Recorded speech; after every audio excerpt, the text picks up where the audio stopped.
Digestion in human beings. Human beings take food through mouth and digest it in specific organs for digestion. The undigested food is defecated.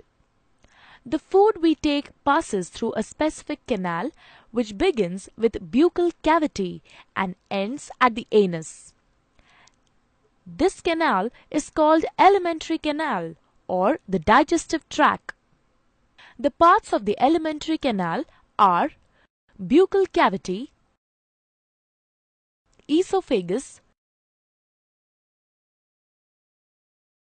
stomach, large intestine, small intestine, rectum, and anus. The food gets digested gradually as it passes through the various parts of the tract. Digestive juices secreted by the salivary glands, liver, and pancreas also aid digestion. Mouth and the buccal cavity. Food intake in human beings is through mouth. This process of taking food is called ingestion. Chewing food is very necessary for proper digestion as digestion process starts in the mouth itself. What happens during chewing? The large pieces of food we eat are mechanically broken down into small pieces. Teeth helps us in doing so. Action of saliva on food. During chewing, food mixes with saliva. Saliva is secreted from salivary glands located on the lower jaw between the tongue and teeth. Saliva converts starch in the food into sugars and also softens the food. Tongue. Taste of food can be detected by the taste buds present on the tongue. Tongue is a fleshy muscular organ attached to the floor of the buccal cavity. It is free at the front and moves in all directions. Taste buds appear as small bumps on the tongue and have different regions which help us enjoy different tastes. Esophagus or food pipe. The swallowed food from the mouth passes onto the esophagus. The epiglottis, which is a flap-like structure behind the tongue, directs the food into the esophagus and prevents entry into the larynx. The peristaltic movements of the esophagus helps the food to move down the tract till it reaches the stomach. Stomach. Stomach is a bag-like structure with thick wall. It is in the shape of a flattened U and is the widest part in the alimentary canal. The food that enters the stomach is churned and mixes with the mucus.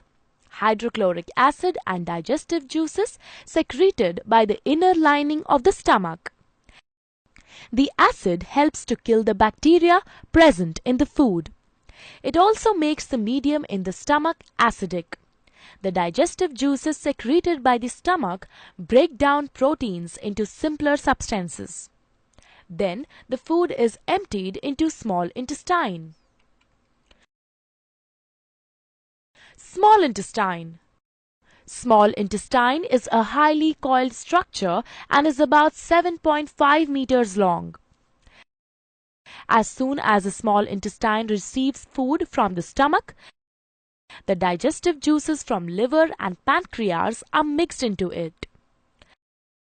Liver. Liver is the largest gland in the human body and is situated in the upper side of the abdomen. To the right, it is reddish-brown in color. It secretes bile, which breaks down fats. Bile is stored in gallbladder between meals. Pancreas. Pancreas is a leaf-shaped and cream-colored gland located just below the stomach. It secretes pancreatic juice, which acts and breaks down carbohydrates, proteins, and fats.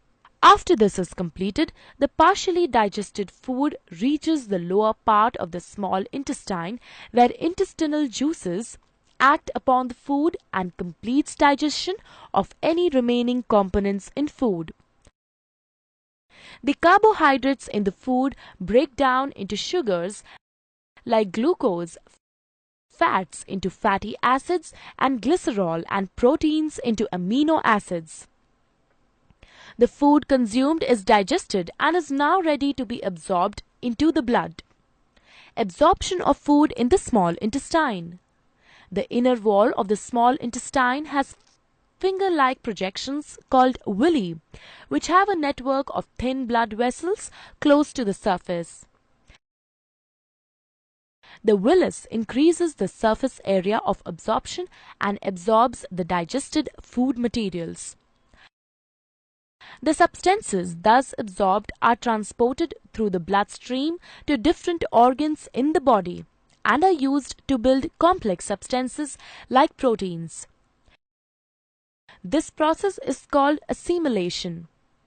In the cells, glucose breaks down into carbon dioxide and water with the help of oxygen and releases energy. The undigested and unabsorbed food enters the large intestine. Large intestine. The large intestine is wider than small intestine and measures 1.5 meters in length. Once the undigested food enters the large intestine, it absorbs water and some salts from it and passes the remaining waste into the rectum. Here it remains as semi-solid fecus. The fecal matter is removed through the anus. This is called egestion.